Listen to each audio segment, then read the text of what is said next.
Hey everyone, welcome back to another dividend investing video.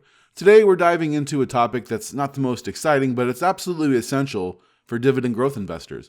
That's paying your taxes.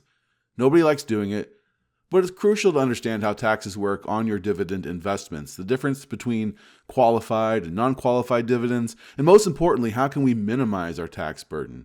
I'll walk you through my own tax liability for 2024 from our public taxable account I share here on the channel, Dividend Growth Income Portfolio, so you can get a real-world look at how dividends impact your own tax situation. And I'll show you how you can estimate your own tax liabilities for your 2025 taxes. So when 2026 comes, you're prepared. I've got you covered here. Let's get into it. I'm Nick, and this is the Dividend Growth Income channel. Thank you for joining me today. I'm not a financial advisor or guru. I'm just a regular guy who wants to share my love of dividend growth investing and building financial independence with passive income. If you could, please do me a favor, smash the like button and subscribe to keep up with future videos. This helps us out more than you can imagine with the algorithm, so we can bring you more quality dividend investing content. Now, personal opinion, not being political, but I think taxing our investments is unfortunate because, look, I'm happy to pay taxes on my income, but my investments in my taxable accounts are funds that have already been taxed. These were deducted from my paycheck. And if I've already paid taxes on that money, I think it should just be allowed to work for me tax-free. Someone needs to run on that platform where they'd have my vote, and I have a feeling a lot of other people's votes as well. And this isn't about political parties, Democrats or Republicans, it's just common sense. Now, what I'm describing actually exists in the form of a Roth IRA.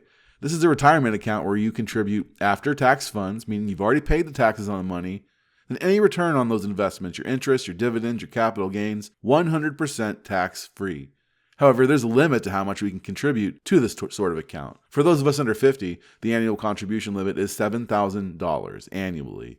Now, if you're over 50, you get a catch-up contribution of $1,000, bringing the total maximum contribution to $8,000. Personally, I'd like to see these limits increased and the catch-up contribution made available starting at age 40, maybe even 35. If you agree, consider sending a note to your local congressperson. If more people speak up about this, maybe some changes will get made.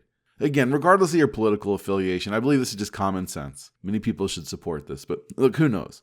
Keep in mind, the funds in your Roth IRA, they're not meant to be accessed until you're over 59 and a half. And at that point, you begin taking withdrawals completely tax-free. However, you can withdraw the contributions you've made before that age. But why would you want to do that? This is money that's working for you completely tax-free.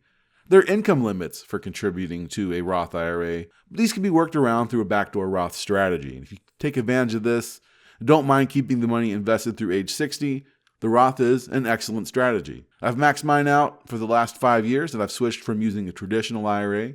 With the traditional IRA, you do save a little up front on your taxes now, but that could potentially eat into your returns because withdrawals from a traditional IRA, those can be taxed as ordinary income, unfortunately.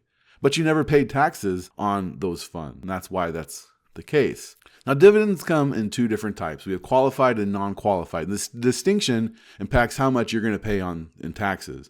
Qualified dividends are paid by U.S. companies or eligible foreign companies, and they meet specific IRS criteria. They benefit from a lower tax rate, typically 0%, 15%, or 20%. This depends on your income level. For the vast majority of us, we're going to fall in that 15% range.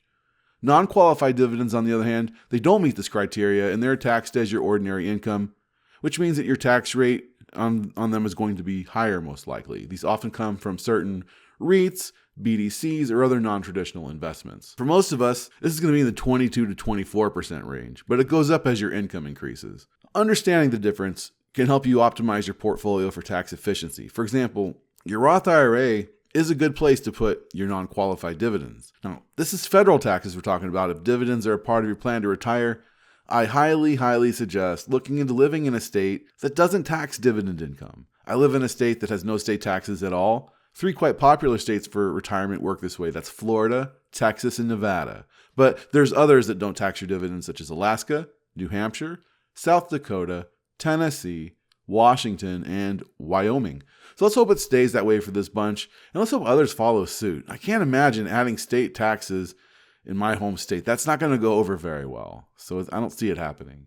All right, so as promised, let's move on to the tax liability for the Dividend Growth Income Portfolio. With the Roth maxed out for 2024, I added over $15,000 to the Dividend Growth Income Portfolio in 2024. And I'll leave a link to the video where I covered 2 years of progress made in this account down in the description of the video. I think that's a pretty useful video to watch to get familiar with my portfolio. I've sorted these dividends I collected by the amount collected from every company in ascending order, so we'll work up from the highest payments. And of course, I have my spreadsheet here to illustrate this and the tax liability. Now, let's take a look at my dividend payments for 2024, starting from smallest and working our way up. The red ones are stocks that I've sold out of. The yellow ones, those are non-qualified dividends, like REITs. Everything green is a qualified dividend, taxed at 15%. So let's go through these very quick.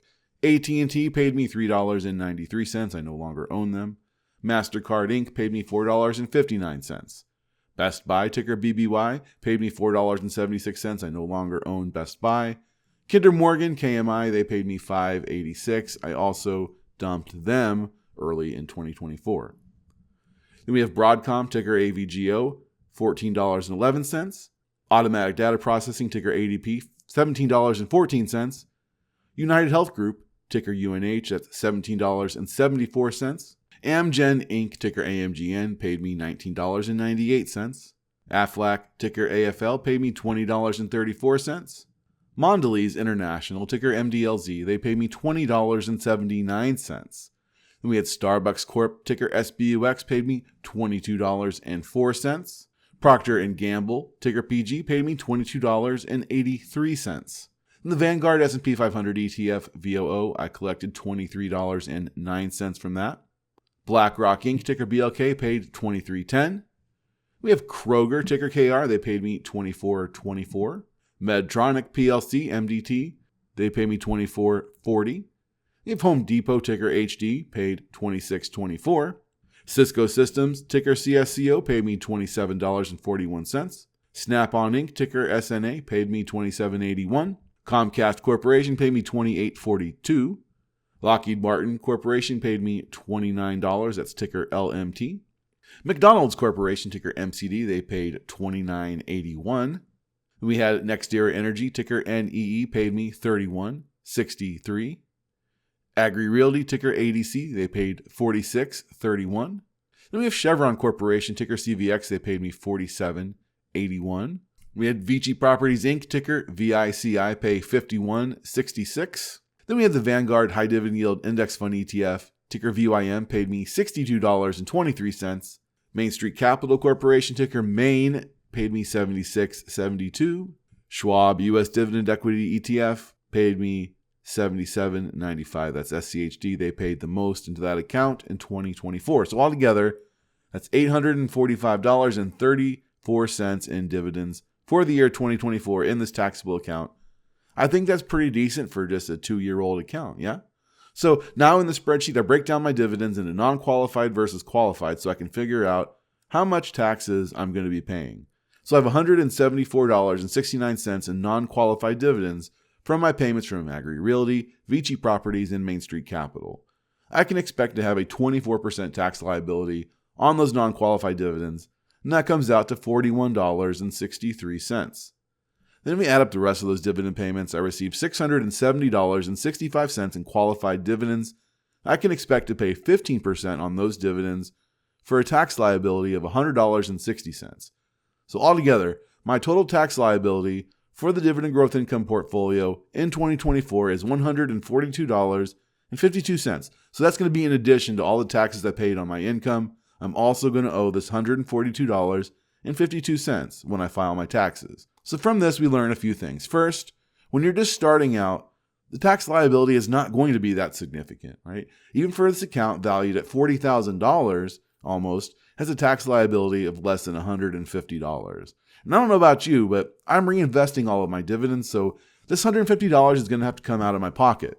I think it's far more important to let the compounding do its thing to the max, so I don't recommend pulling out dividends to pay your taxes. But keep track of this, because as your portfolio grows, your tax liability is going to get larger, and I'll illustrate this in a minute. We also learned one other cool lesson here is that dividends are tax advantaged, or at least the qualified dividends are. Look, I'm paying 24% on the income that I earn from my employment, but the majority of my dividend income has me only paying 15%. So hypothetically, in retirement, when you aren't earning an income from a job and your dividends are your primary income, your overall tax liability should be significantly lower. Of course, everyone's situation is going to be unique. So I'm fine paying a little bit of extra tax on these investments right now, even though, as I said, this money was already taxed when it came out of my paycheck in the first place. So it's kind of annoying. So I want to minimize this as much as possible. And that's why I'm not going heavy on non-qualified dividends in this account. Now let me show you how I project next year's taxes, or what I think I'm going to pay in 2025. For 2025, I'll pay it in 2026. It's a year ahead, of course. Now right now my account stands at a forward income about $1,800. And I'm going to estimate that by the end of 2025, I've collected about $300 to $400 more than that. This represents, dividend hikes, dividend reinvestment, and most heavily influenced by my continued reinvestments every month into the dividend growth income portfolio. This increases the snowball. So I'm going to go with 300. That's probably reasonable to say my total dividends for the third year is going to come to about $1,375, maybe $1,400 in dividends. And I'll keep the same percentages as far as qualified versus non-qualified dividends. That would give me 284 non-qualified dividends with a tax liability of $68.19, and then $1,091 in qualified dividends with an estimated tax liability of $163, bringing my total estimated tax liability for 2025 to $231.82. So that's a little more annoying to me than $150-ish I'm going to be paying this year, but that's still not going to be disruptive to my budget. But you give that a few more years and it's going to become substantial enough that if you've not planned for it or budgeted it, you're going to regret it when tax time comes. So I hope all this made sense and I explained clearly enough. Bottom line, Roth IRAs, Roth 401ks, these are awesome tools to take advantage of. If you have the ability to do so, I love it. They're particularly useful for your non-qualified dividend investments, which are usually taxed higher. Qualified dividends are going to be taxed, but at less than you're being taxed at your job, most likely, giving you something to aim for. Nobody likes paying taxes, but being prepared for when Uncle Sam comes knocking will prevent a lot of headaches. So until next time, my friends, keep investing.